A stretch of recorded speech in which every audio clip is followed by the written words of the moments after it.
LibWorldstar interview. I'm here with Shampy. yeah, man, Mr. Shampy, aka Mr. Mind Your Business. It's the No Bad Day. Yeah, Mr. Nobody. City. My state. Brooklyn Park, the city. Yeah, man. Shout out to Brooklyn Park. Shout out to everybody from Brooklyn Park. Yeah. And we got the Don Shampy back here, so we gotta give the man his flower while he's still alive and things like that. Appreciate it. So for those who already know you and those who don't know you, we just want to know, like, what do you do? So basically, as you all know, I'm Sean P, the Trap Cool Tom Brady. Yeah, you know, Yeah.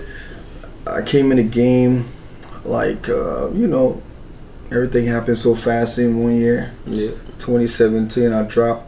And then I was nominated for 13 awards and I won 7 in the same year. Man, congrats to you, man. Yeah, and so I've always been into this music thing because I grew up in a music family. My father is Liberia's only music doctor. He holds a PhD in music theory and composition.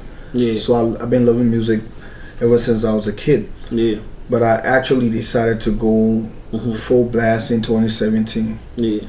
So I'm working. I got a lot of things, but I mean, that's me. I love music. I have passion for it. Yeah. Even if we weren't getting paid, it's something I love to do. Yeah. Like the way some guys just play soccer to work out every weekend. That's how I do music. So you being the music and things like that, you not being like cause you almost like an OG in the game and things like that, man. So for these younger artists coming out, like how can you describe your creative process for those people who like listen to your music and more like that? If you can briefly explain on that. Yeah. So basically, I'm an outgoing person. You know, very sociable. Yeah. I like to be out there because that's where I draw my inspiration from. Yeah. Okay? So we could be in this room talking and somebody could say something and I could just take a line from what they say, you know, and then go and create something. So basically, I listen a lot too, you know, and I keep my eyes open, you know, to things going on. I like to talk about reality. Yep. I don't like to fake my lyrics or anything I talk about in my songs. I like people to relate to real life situations. So basically, that's me right there. My entire process is trying to be like very what should I say, real about what I say in my music. Yeah, it's important, you know, to the young homies out there. It's good to be real. Don't say things that you know you're not really about, you know what I mean? Like, I can't rap about having a private jet. Yeah, that's a fact. I can't rap about a Bugatti now, unless I'm going to tell you that. If I'm going to put a Bugatti in the song, then I'm going to tell you that I'm working towards getting a Bugatti. Yeah. You know what I mean? Yeah, that's a fact. So, and you have to look at your environment. Like, what are you rapping about? You need to connect with your audience. Yep. How can they relate to the stuff you're saying? Now, I'm Liberian. Yeah. So when I make my music, even though it's not just for Liberians, but I want to talk about things we do. Okay. I'm not a gangbanger. I'm not going to rap about gangbanging. Yep. I'm going to rap about the things that I see in my environment, you know? Yeah. So my people can relate to that, you know? Okay. So that's how I go about my process. I just look at things that I see happening around, and I write about those things. So, you know. Yeah, that's good, man. I just want to know, right? Like, I just want to know how you did it. How you did it, like getting your first time in the game as a young artist coming up, where you got a lot of goats eat from you. You got a lot of niggas that been doing this thing a lot. You know, 13 nominations, 7 awards and things. Like, how you explain to the people how you did it, man? Well, basically it wasn't something I actually saw coming. Like I was saying earlier, songs, like hit songs are not songs you overthink, you know? Yeah, so I didn't see that coming. I was just trying something. I hit my boy D12 up, especially when I switched, because I used to do a couple of songs. I was mainly like doing kind of dance hall and hip hop kind of joints with D12, and then somebody, one promoter was like, Sean, why don't you try why don't you do the Liberian thing, the real, colloquial joints, to see what it's gonna be like. So my first song I dropped was the How We Looking. I just hit D12 up and said, bro, I got this idea, I want to come through, let's do it. He was like, yeah, let's go, and then I dropped that joint. Because I looked at, you gotta look outside the box. There's certain things that people are not talking about. Yeah, that is missing. Yeah, so I said, first of all, I'm from Minnesota. Yeah. Right now, I'm out here, so let me do something that the people from Minnesota can relate to, Yeah. And then they're gonna support me as long as I have my fan base in the state I reside, then that's gonna be, something that is gonna be good for me, because as long as where you stay, that's your ground. When you hold that place, the outsiders gonna know your name because your people are gonna talk about you, And so that's what I did, and then I went in there. After that, I was pushed. Some people, we got constructive criticism. Yep. There was somebody, I remember, one big bro from Minnesota. He told me, I dare you to make another hit song. And that's the next question lead to that too. Yeah, that's what he told me. He said, I dare you, Sean. And there was this girl I was friends with. She was like, she said, Sean, when you make a hit, you don't want to be a one-hit wonder. I wonder you got something else. Yeah. After this song, because this song, I was actually kidding with that song. And then I went in my bag and came with Mind Your Business and drinking drinks. And so everything just happened so fast. It wasn't something I really sat there to figure out, like, oh, I'm taking this too serious, I'm doing this. I was just having fun. Yeah, having fun with it. So like you talking about that guy telling you like I dare you to like make another hits and things like that. So how do you deal with critics and things like that? Oh well, okay. I like, because people don't understand. You have to know the difference between a critic and a hater. Yeah.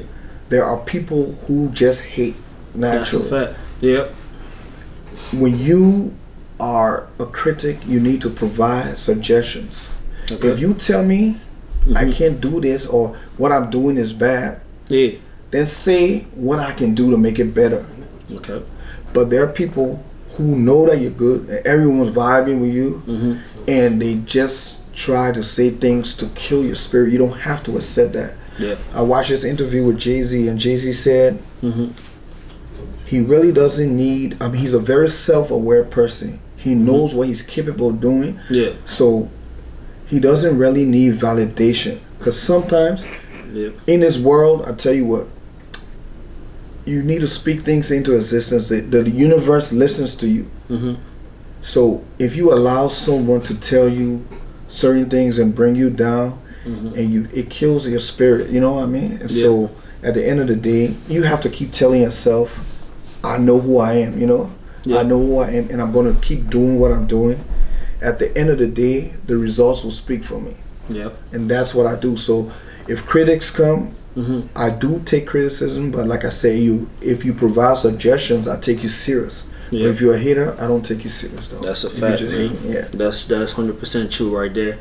And you in this music industry, we saw you with legendary artists like LL Cool J. And we heard Davido singing your son drinking drinks and things like that. You seem like I can tell, like, because this guy, he's like an idol to some of us coming out as a kid and things like that. How does that make you feel as an artist? Oh, that made me feel very proud of myself, So, like you said, the first person was Davido. When I saw that video, I was like, wow, we gotta be. I must be doing something right, Because at the end of the day, some people will tell you, oh, look what you're doing, People don't vibe with you. You're supposed to do something, like international standards or what. But what they don't understand is you have to be original. I'm not American. That's a fact. I'm Liberian. I gotta 100%. Tell my story from my point of view, from my perspective. Like that. So at the end of the day, I learned a valuable lesson Okay. You know, and I started to look at the Nigerians. Mm-hmm. These people sing in the way they talk, you know, the pidgin. Yep. And the world fell in love with it. The Jamaicans, they did the same thing. Patois, and the world fell in love with it. Mm-hmm. Why can't Liberians do it? So I will sing like a Liberian. Mm-hmm. Let people learn how we speak too. Yep. So that's why I love the colloquial thing. Mm-hmm. I decided that we'll keep doing it. We're gonna get there, and people are gonna love it. And so, for me to perform and see LL Cool J coming to me, because this man is like one of my idols in the music game ever since I was a kid. Yep. And I performed not knowing he was in the crowd. Mm-hmm. So right after my performance, while walking away, the cameras are just, you know, camera lights, and people calling me Shampy, look, someone coming to you. And I turned around, I almost screamed, you know what I mean? But I had to control myself, you know. So I was speechless for a moment, you know. Yeah. And he recited those words. We're drinking drinks, you know. He's like, man, I love that stuff. I was vibing, I couldn't stop. Yep. And that made me feel very proud at that moment, very proud of myself. So I'm also a very self-aware person, like this, and I believe in what I do. I know what I'm capable of. I know I can always improve on it. Yeah. But I really don't. I really don't allow like people to put me down. I say put me down, like, you know, if you're saying this, I look at it and just tell you, wait. I let my work speak. The results will prove if I'm this or I'm that. You know what I mean? Yeah. So I just work. I really don't pay no mind to that type of stuff. Yeah. So I got another question for you. It's like, I can see a lot of like Liberian musicians out there talking, like Liberian promoters not promoting their songs, blogs not posting their songs and things like that. But I haven't seen you make that complaint before. I see when Shampy's do his thing, he's independent, and he still makes sure to get number one, to get number two, or make sure his song pop in the country and then come to the US, or pop in the US and go to the country. Mm-hmm. How do you do that? Okay, so one good thing is that you can't bury the truth. Yeah. Or even if you try to bury the truth, it's still gonna come out. You know, eventually, like a seed you plant. When something is good, people definitely relate. Even if the blogs or DJs don't want to promote you, social media has made it better. The fans will promote you. Like, you see some fans, they'll go, you drop a new song, and they start like posting some of the lyrics, you know, or recording videos. So it's going to get out there one way or another. But I'm always kind of grateful, you know. I know sometimes I see that people will try to underrate you in a way, but at the same time, the DJs, the promoters, a lot of them vibe with my stuff. Some of them, I don't know them personally, but they really do vibe with me. Like I went to Houston, Texas last weekend, and I walked in this club. Now mind you, this club is a diverse club. You got different people from all over. And I walked in the club. I just didn't know, because I've never been to Houston. I've been to Houston, but not like outside, just at the airport. So it was my first time. Now to walk in a huge club like that, and the DJ, while I was going to my VIP, the DJ in the middle of everything, he stopped the music and said, "Oh my goodness, we got Sean P." You know? I see Sean P, and the way he went off, and he started playing my music back to back, and I saw everybody dancing. I'm like, oh.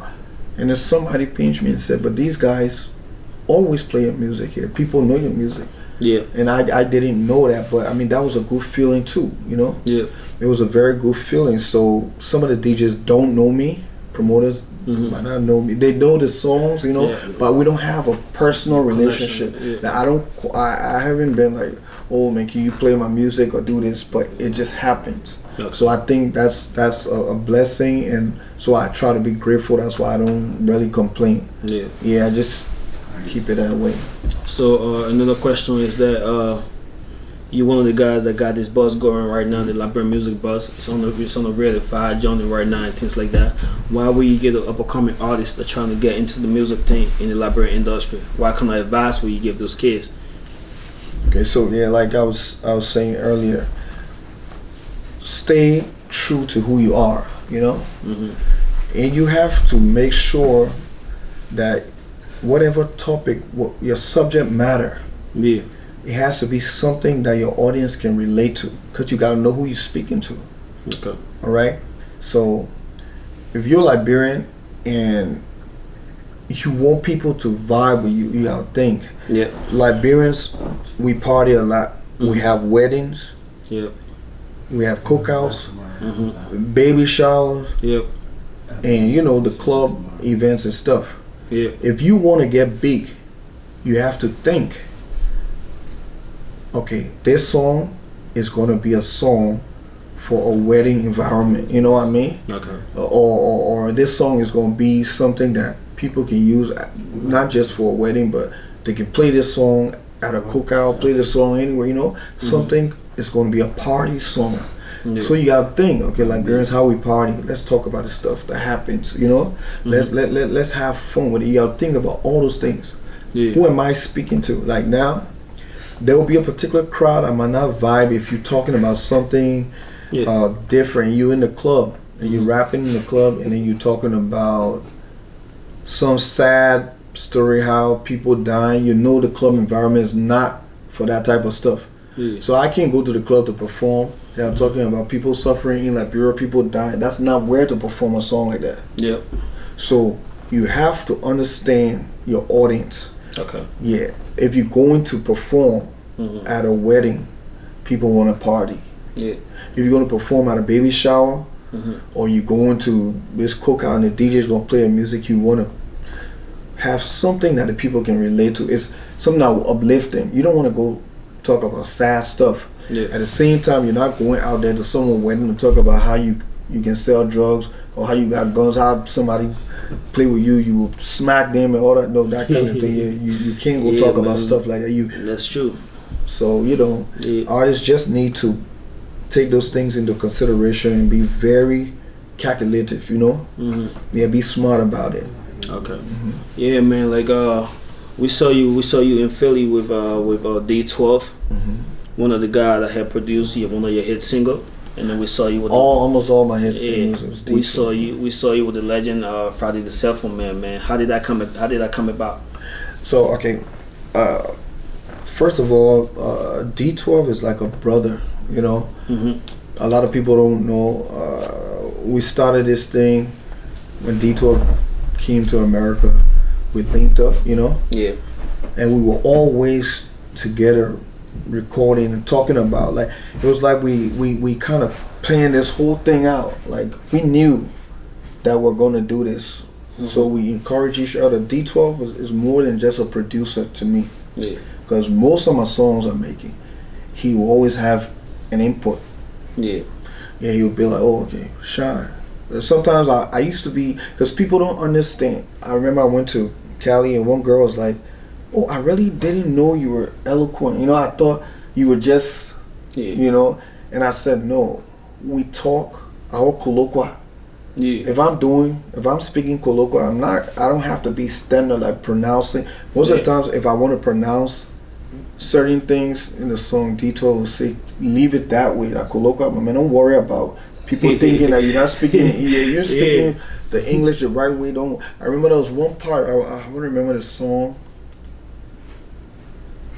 You'll see a holding red cup, and you're asking who's drinking liquor. I try to say cups. Yeah. You'll see us holding red cups. Tito say, "Mama, colloquia." Leave it at that. You'll see us holding red. Us, you know, you can't say you'll see us holding red cups. Yeah, because there's too many cups for your one. Yeah. So it should be you'll see us holding red cups. Tito said, "Bro, leave that thing at colloquia.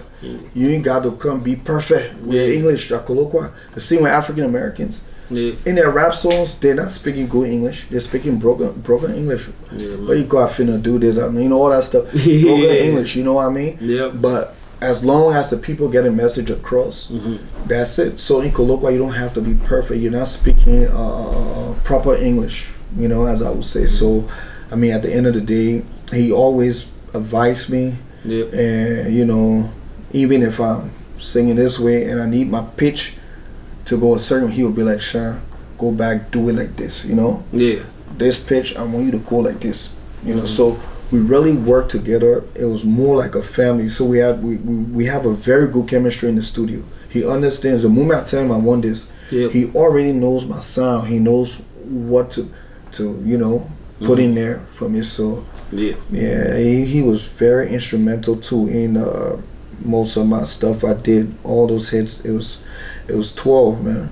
You know, he really did his thing. So I appreciate him, and I'm forever grateful. And then with Friday the Cell Phone Man, he's like a legend. All of us look up. This man been doing it forever. You know what I mean? Man. Respect to him. Yeah, he been doing it, and he's one of the most humble persons, you know, in the game. He's always supportive. I remember when I did the How We Looking, he came to Minnesota, he came to the studio. He heard it joint, he was like, man, this is gonna be a hit, you know.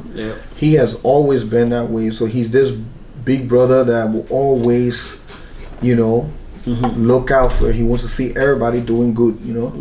And so I have much respect for him for that. Big shout out to Friday, man. Big shout out to Friday the Cell Phone Man.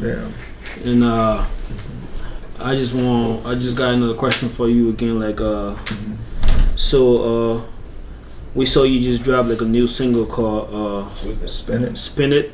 And which is like almost like a, you know, like it's like a club vibe. And there's other things like that. So after Spin It, why is there any new song on the way, or there's an album on the way we can know about?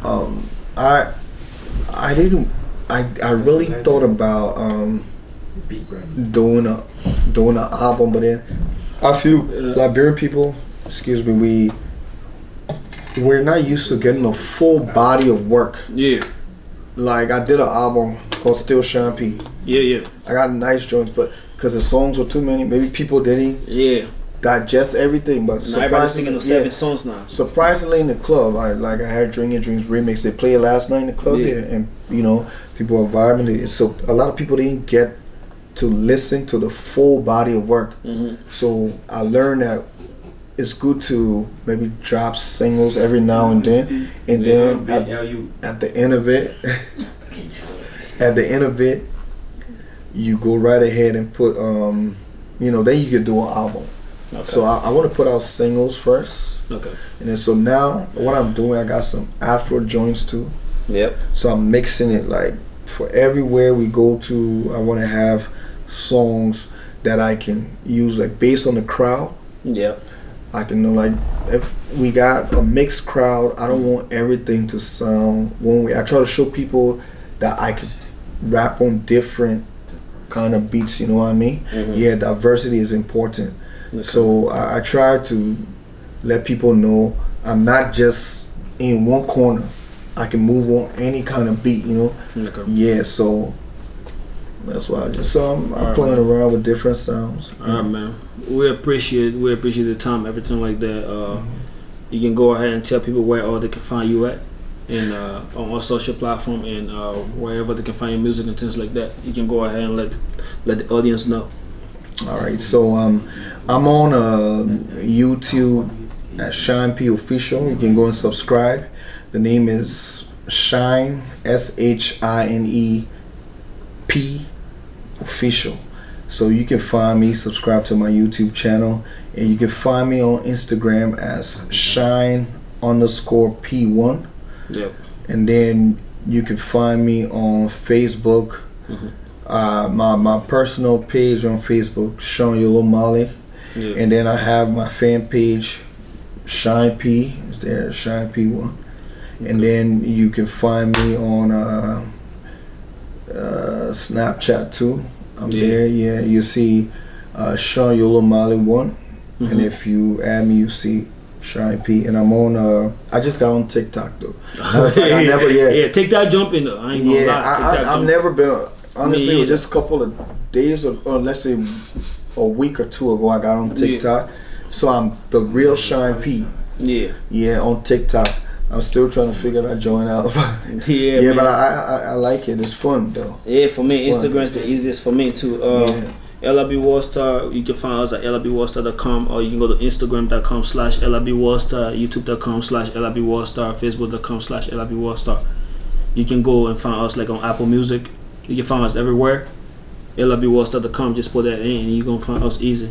And Shumpy, man, thanks for the interview, bro. Appreciate it. Man. Yeah. Always. Ooh.